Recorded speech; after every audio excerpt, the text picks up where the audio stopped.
છેલ્લાનો 7 ને 11 બહુ ઝીણવટથી શાંતિથી એક એક શબ્દનો વિચાર કરજો. એક દિવસની એ વાત નથી, વિચારજો. પણ પ્રમુખો અને મુખ્ય કાર્યકર્તાઓ ખૂબ વિચારવાની જરૂર છે. સંતોએ ખૂબ વિચારવાની જરૂર છે. સ્વભાવ પ્રકૃતિ જોશો નહીં, સંબંધ જોજો. કોણ કેવો છે વિચારશો નહીં. ભગવાન સ્વામિનારાયણનો સંબંધ ક્યાંથી, શાસ્ત્રીમાનનો યોગીમાનનો સંબંધ ક્યાંથી, કાકાજી પપ્પાજીનો સંબંધ ક્યાંથી, એ વિચારજો. પ્રકૃતિ સ્વભાવ દોષ એનું જો મનનચંદન કહ્યું જોવામાં તમારી આંખો ગયા કરતી હશે, તમે આત્મીયતા આ જન્મે પ્રગટાવી નહીં શકો.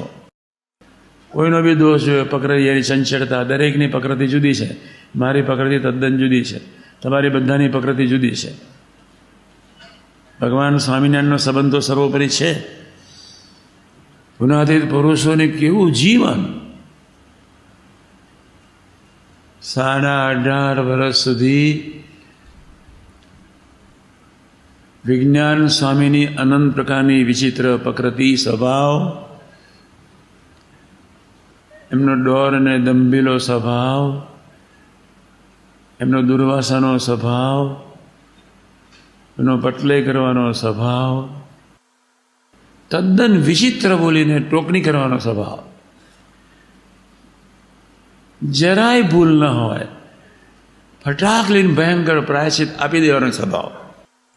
અને યોગી મહારાજે બાપ રે બાપ, તે જમાનાના વિજ્ઞાન સ્વામી અને તે જમાનાના વર્ષો પહેલાના જળભરત જેવા એ હરિભક્તો, અને જેવું વિજ્ઞાન સ્વામી ઉપેક્ષા કરે, એક અક્ષયતાના હરિભક્તો ન કરે, પણ જોગીને 2 શબ્દો તો સંભળાવે છે. 25 વર્ષના ઇતિહાસમાં પણ હરિભક્તોની વાણીમાં અમે ઉપેક્ષા જોઈ છે. અમે તાર પહેલાંની તો કેવી હશે.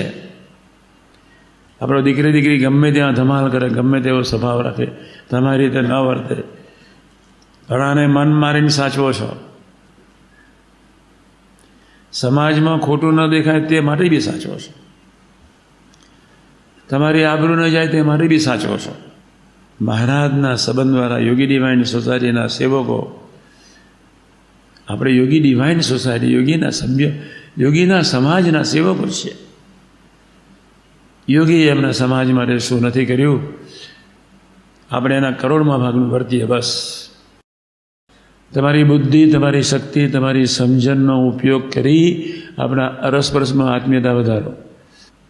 જે કાર્ય કરતા 2 થી 2.5 કલાક સ્વાધ્યાય ભજન વાંચનમાં ન કાઢે, એ કાર્યકર્તા બની શકે નહીં. દરરોજ 1 કલાક, 1.5 કલાક, 2 કલાક વાંચન, વિચાર, ભજન, સ્વાધ્યાય,